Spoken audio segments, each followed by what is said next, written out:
How have you lived with the illusion of health? All right? Health, we've let people think that as long as they weren't dying in a hospital, they were healthy, right? We didn't tell them that disease is a process that takes years to manifest and that they contribute to this process. So as a result, the average person doesn't think they have anything to do with cancer or arthritis. Oh, I caught cancer, I caught arthritis, I caught a cold. No, it's your immune system, you processed it. But that's the illusion. But it's a false illusion, but it's one that we don't challenge because we're afraid of the answer. Could you imagine if the average person woke up each day and said, hold on a second, I'm not going to process any more illness. I'm only going to process wellness. What would you change if you had to process your illusion and change it? Where the only thing you could allow in your body was healthy things. And the only thing you allowed in your mind were healthy thoughts. How would that change your relationships? Think of that for a moment. Would you allow people to call you and complain as they do now on the phone? Yeah.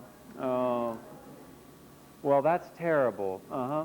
Well, call me back in 5 minutes and repeat the same conversation, as you have for the last 2 years 10,000 times, where you don't care about my opinion. No, no one calls me and complains. I don't listen to them.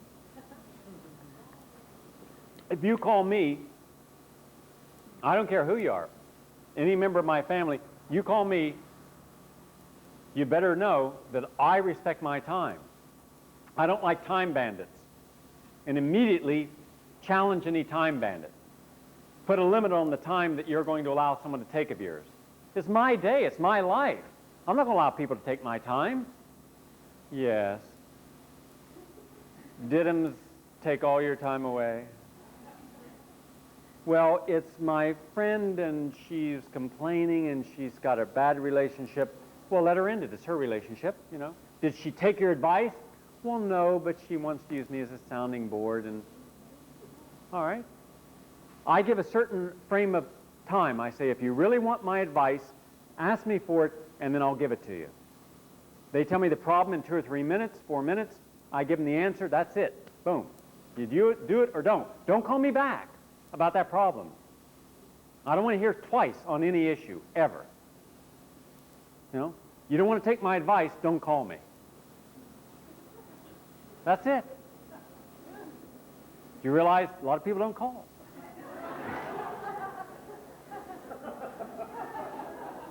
That's why I get so much work done.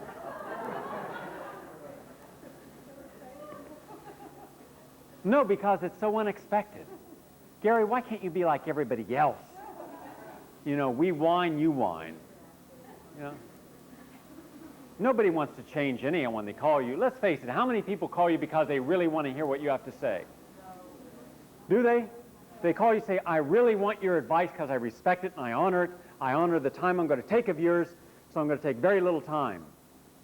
Never do they do that, right? So why give them your time? Because in that time you don't have to grow.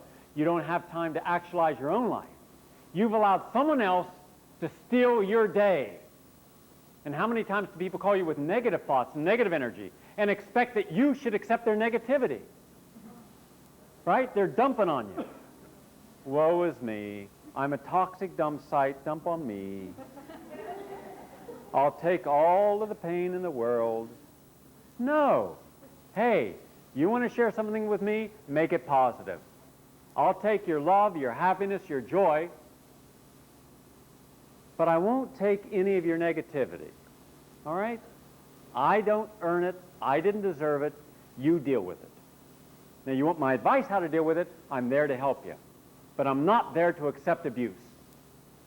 How many times have you had a day ruined because you've allowed someone to put a negative thought in your mind that wasn't there? Wasn't there. Why in the world would you allow someone to spoil your day?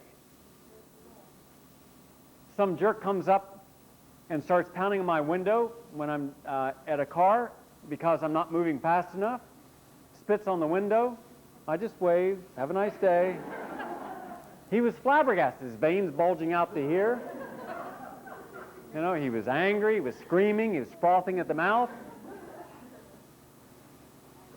I didn't have to engage his anger. That's my right. That's a choice. You have choices. Self-empowerment means you're using the choice not to engage in that which does not honor the day starting over. I look at every day as a new day. I clean it in my mind. I do a guided visualization where I wash my mind clean every day. I say this day, the only thing coming into this mind are positive thoughts, because it's only with positive thoughts that I affirm life. The only thing coming from this heart to share is positive love. My love will be unconditional. I will make no condition on you being able to feel what I have to share. You don't have to do anything for it.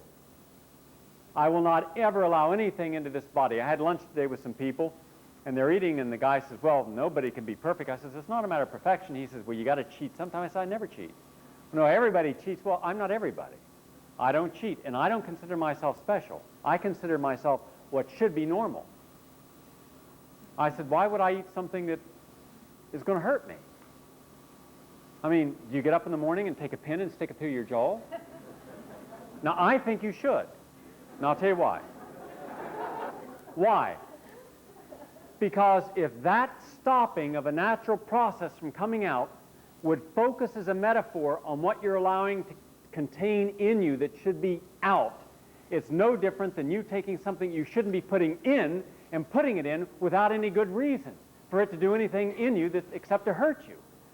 So if you're going to hurt yourself, make it something visual that you can see and that others can see. You see? You see the point I'm making? I mean, just go up each day and just slug yourself. You know, just or cut yourself or do something that, you know, you can say, well, there's Gary. He's self-mutilating again. You know, he hit himself and knocked his teeth out.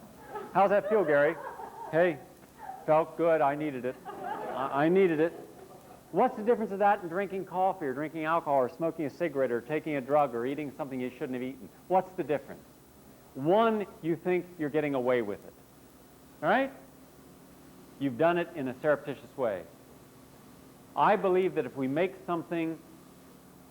ourselves aware of what things are, we would never dishonor the body. So the very first thing I do with the beginning of new beginnings every day, I get up, I look in the mirror, and I say, I'm going to honor my body.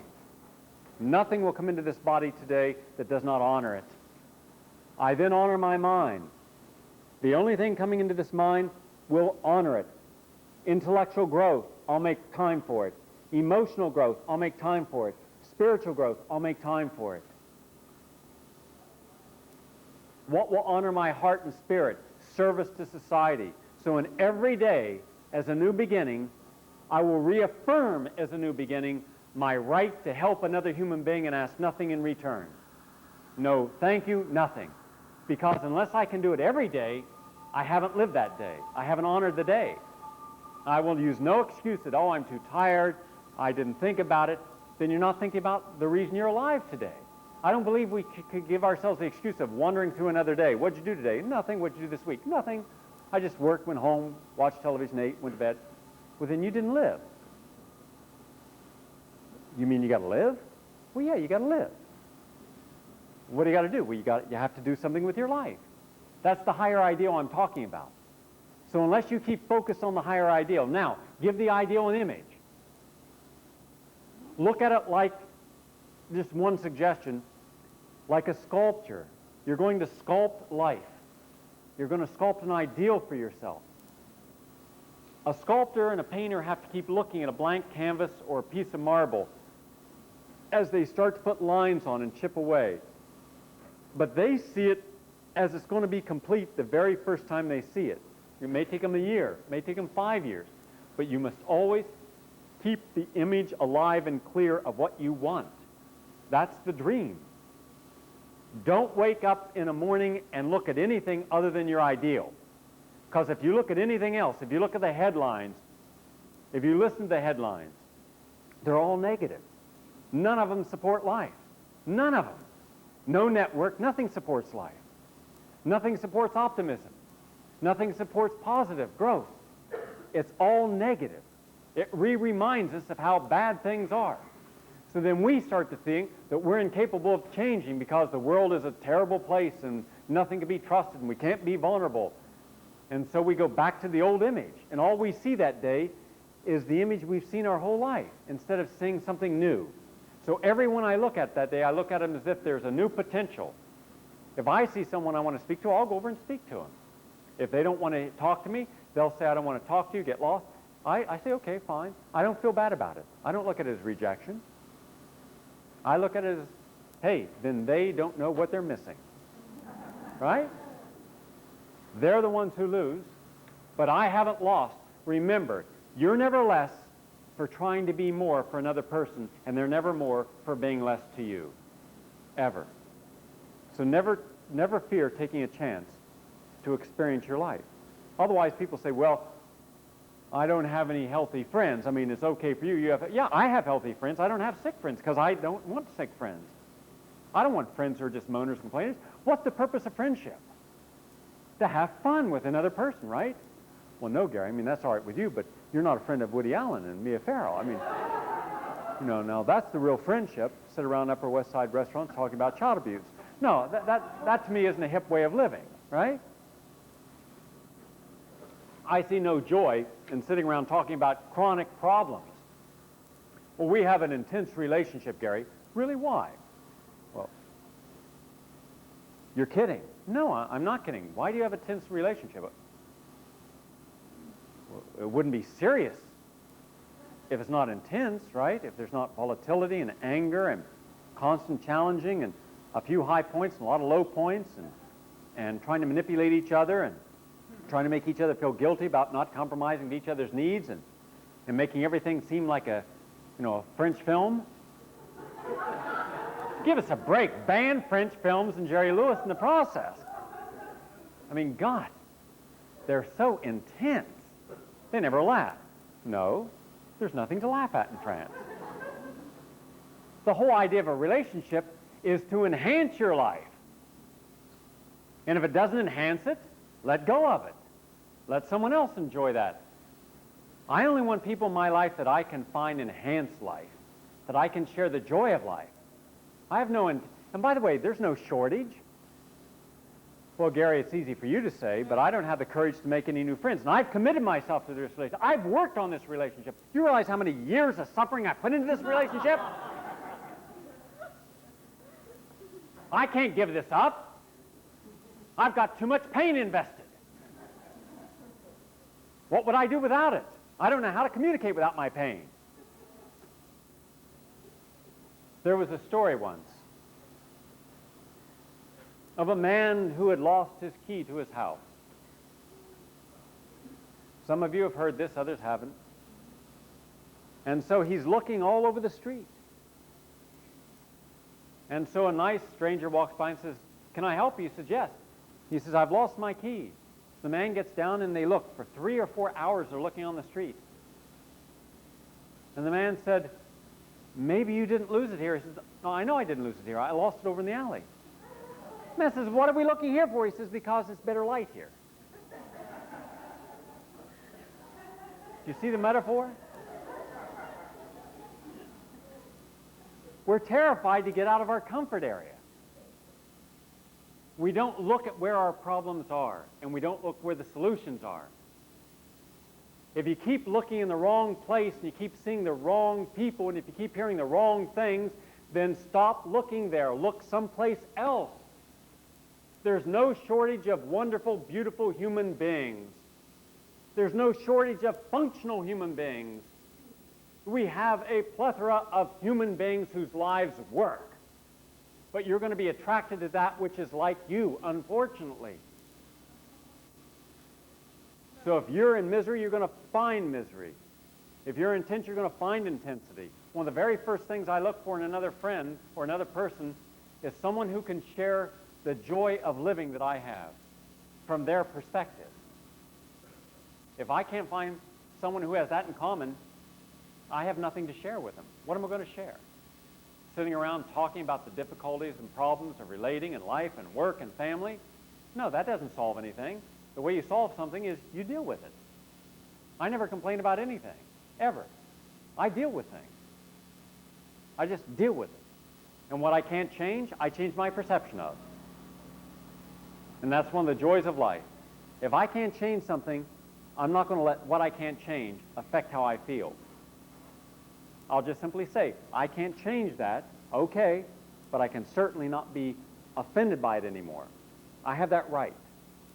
Look, none of us can change anything from our background. We can't change anything. What's done is done. What we can change is we can change, stop focusing on it, and stop honoring it as if it still mattered. I can change the perception that it no longer matters. And to make it matter, I have to gain something from it mattering. If I don't want it to matter, then I'll change my perception and something else will matter more. Now, I have a choice. If I was abused as a child, if I was beaten as a child, I could spend my whole life never being vulnerable, never being warm, never being open, never wanting to trust another human being, being cold and closed and removed. And I could justify that to everyone who also wanted to justify their pain. But I could also say, I'm changing my perception of that event. That event occurred because the person who affected me and beat me was dysfunctional, and they in turn were in pain. And they were in pain because someone had beat them. But I'm not going to accept that I have to be dysfunctional and mistrust. I'm going to trust in life, and I'm going to trust in people who are not dysfunctional, and I'm changing my perception of the event. As a result, I change the reality of the event. It no longer is controlling me. That we have the right to do. So you should make a note of what you want to change your perception on. What parts of your reality don't work for you now? And what don't you want to take in tomorrow because you're going to change your perception? You must replace the perception of that with something else. And what you're going to replace it with is its opposite. Always the opposite. The illusion of happiness. Oh, we're happy. Oh, what makes you happy?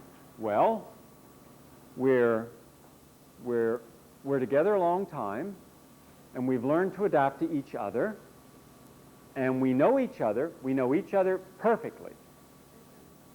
Okay, is that happiness, or is that complacency? But is there joy? Is there bliss? Well, now be realistic. I mean, we're supposed to suffer. That's what we were told to believe, but suffer in silence. So we both suffer in silence. How many relationships have you known in this world through parents and others? They're together, but there's no bliss, there's no joy, there's no excitement. I'd never be with anyone I couldn't be excited by. I have friends for 20 and 30 years I'm excited by being with them. There's joy all the time. This idea that we're happy because we're still together, that doesn't wash. That's that old belief where people feared happiness because the risks you have to take to be happy.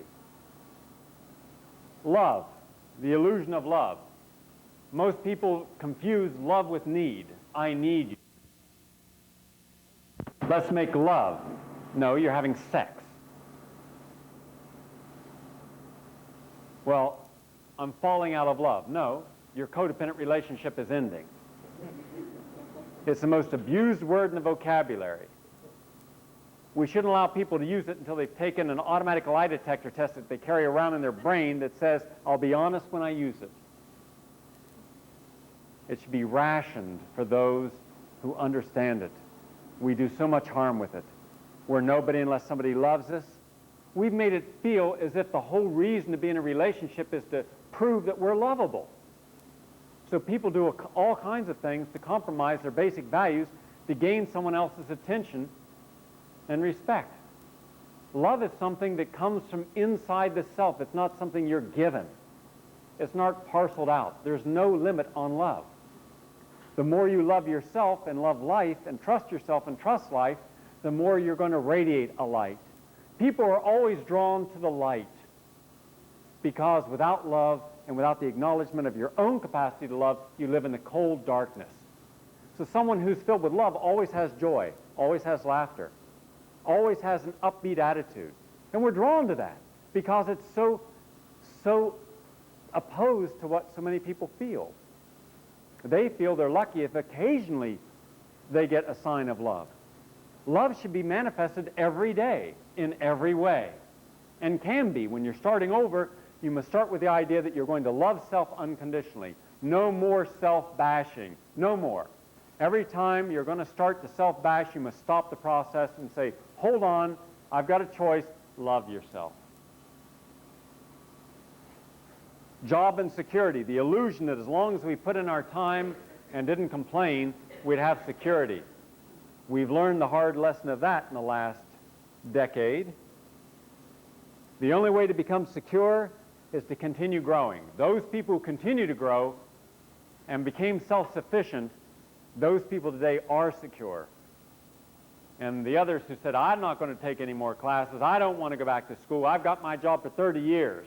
Those are the people sitting in front of televisions, overweight, angry, negative, hostile, abusing themselves and frequently their family and child, depriving themselves and others of their love and joy because they're blaming, my company betrayed me. No, you betrayed yourself by stopping your own growth. As long as you're growing, you'll always land on your feet. You'll adapt. These people are terrified of change. They want something to be the way they were told it always would be. They're living by the control and power others have imposed. And so when their relationship goes down at work and they no longer have a job, they have nothing to rely upon because they've never trusted themselves. Family and friends, the illusion. How many members in your family have you been honest with?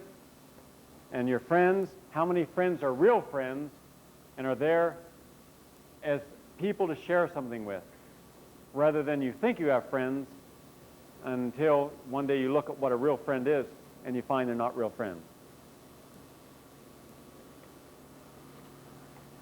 Sorry. The illusion of home. My God, you realize right now one of the biggest sources of anxiety in America are people terrified of losing the home that they thought was the most important thing in their life, including more important than a life, or those people who feel that they're being cheated out of the American dream by not having a home. Home is the heart. It's where we feel we belong. And if we belong to ourselves, then wherever we're at home. How many times have you been with people when you were younger or in romances where you didn't care if you had a home? You just loved being with a person. Your whole day was looking forward to what you could share with the person. And then after you shared that and you started focusing on the security of a home, the home became more important than the person. No home should ever be more important than the love of sharing it with another human being. Bring back the love and the excitement in your relationship. Start it over. Look at the person as if you're looking at them as a new human being. What do you want to share all over again? And start exploring all over again. Make the relationship new. We can move. We can learn. Just like the same thing I said earlier. If you keep looking at the same faces for feedback and they keep giving you the same negative feedback, why don't you look at another face? Why don't you listen to another voice?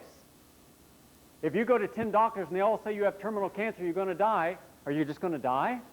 Or are you going to look at an alternative therapy? Do you know most people will not look at an alternative therapy because they'd rather die and honor orthodoxy than challenge orthodoxy? Remember, in all of America, only 55,000 people have sought out alternative cancer therapy in the last 5 years. That's out of about 11 million people with cancer. That's not even 1/50th of 1%. And it's not that people are ignorant of alternative therapies. That shows you the people would rather die at orthodox hands than be cured with that which would challenge the power and authority of orthodoxy. You talk about control over a mind and control over a life, that's control. That's mind control. It's like we've got 250 million Manchurian candidates running around out there. The mob. Because who is it that is willing to vilify someone who takes the chance to be different? The mob, when they're told who to vilify. Using words like alternative. Don't trust alternative. Quackery. Oh, you're a quack? and immediately they're on you. They don't think, they react because they have not experienced freedom. You cannot experience freedom and simply react that way. You have to use reasoning. Elected officials, the illusion of elected officials. Do we need any elected officials, by the way? I'm not aware why we need these people. Do you know why? Do they do anything that helps us, guides us? We take the worst of human nature and we put it in positions of power. That's what's amazing. People are so mercenary, so Machiavellian, so self-serving, so manipulative, and we give them the ultimate trust. And then we get angry when they do something that we call human. What hypocrisy. Most authority figures, religion, finance. To care for yourself, you must trust and believe in yourself. You must keep excited by your own potential. Every day I look at the projects that I want to do, and I write them down. And they don't have to be done today, but I keep reminding myself I have the potential to do it. Write down and keep reminding yourself you have a potential. If you don't excite yourself, then you're going to be bored. And a person who's bored with life is not doing anything about life. There's no one else can be your cheerleader. There's no one else can be your coach. There's no one else can keep you up. You have to keep yourself up. I get so excited by all the ideas, and I keep one idea at a time in front of me that I want to work on. So I'm always looking at my potential and always examining my potential so I can make something happen. Make life happen. Put it in front of you every day and just keep working on it and keep exciting yourself by it. That way you'll never be bored and you'll never get distracted. Make dreams come true. Don't compete with your old self. The moment the old self start coming in and you start whining, complaining, moaning, blaming, feeling guilty, feeling bad, stop. Say, stop, time out. No, old self, not allowed. Goodbye, old self out. New self, back in. You've got to keep bringing yourself back, bringing yourself back. Keep bringing your mind back. Don't empower boredom, emptiness, and fear. The moment you allow fear to exist, you're never going to try anything new. The moment you allow emptiness, then you're not looking at all the things in life that fill our life. Think of all the wonderful things that fill your life. Think of the beauty of nature. Think of the wonderfulness of human nature. Human nature is wonderful when it's allowed to be honest and open and sharing and trusting and caring. Don't allow a moment of your life to be empty. Put joy in every moment. And you can do it because you have choices. It's which choice we want. I can choose to spend a moment thinking, no, I'm not with someone, I'm alone, I'm lonely. No. Good. I'm going to use this alone time to meditate, to reflect, to work on myself. So you never have emptiness in your life. When you have emptiness and you accept emptiness, you feel invalidated. And boredom. No one who's excited by their own capacity is ever bored. How in the world could anyone be bored with the wonderful world that we have and all the beautiful people we have in it and all the great places and the great things people are doing every day? There's no way to be bored. You can't engage 1/billionth of what there is out there positive to do. So anyone who is bored has said, I'm closing myself off from life. Open yourself up. Rediscover your inner child. Now this is the most important part of our whole lecture and lesson. This is where we get down to what really counts. I believe that in every human being there is an inner child, and that inner child is what is the most beautiful part of that person's nature. I love the foolishness, the silliness. I love the carefreeness. I love what it is to be a child. And every person who's never grown up and still is able to be vulnerable and be the child is the person who is growing. Now, unfortunately, we tame that. First, our parents. Grow up and act your age. But I'm only 4. Grow up anyhow. We have you in computer school. It's very important. You had linguistics at 2. You were in advanced reading at 3. You knew French, Latin, and Spanish at 4. Now, you're a little person. And we don't expect you acting immature. We're yuppies. We're compulsive, anally retentive, addictive personalities who have no joy in life and spend every waking hour trying to figure out how to get what we don't have to become even wealthier and more acceptable in the eyes of others. Now, don't want to grow up and be like us. I'm just 4. I want to go play.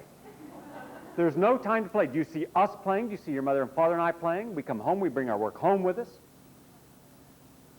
I want to build a clubhouse. I want to go climb in a tree. I want to play doctor. You cannot. You'll be a doctor because we're enrolling you in medical school at the age of 6. We paid for it. We worked for it. We're going to make you so guilty that you're going to follow our... No, it doesn't work that way. The joy of childhood. We have to allow the rebirth of the child. And every day, I want you to find one new quality of childhood that you're willing to manifest for that day. And that day, all day, in everything you do, in your work, in your play, in your relations, bring it up. Keep using it. Bring it to the front. Example, innocence. Isn't it wonderful, the innocence of childhood?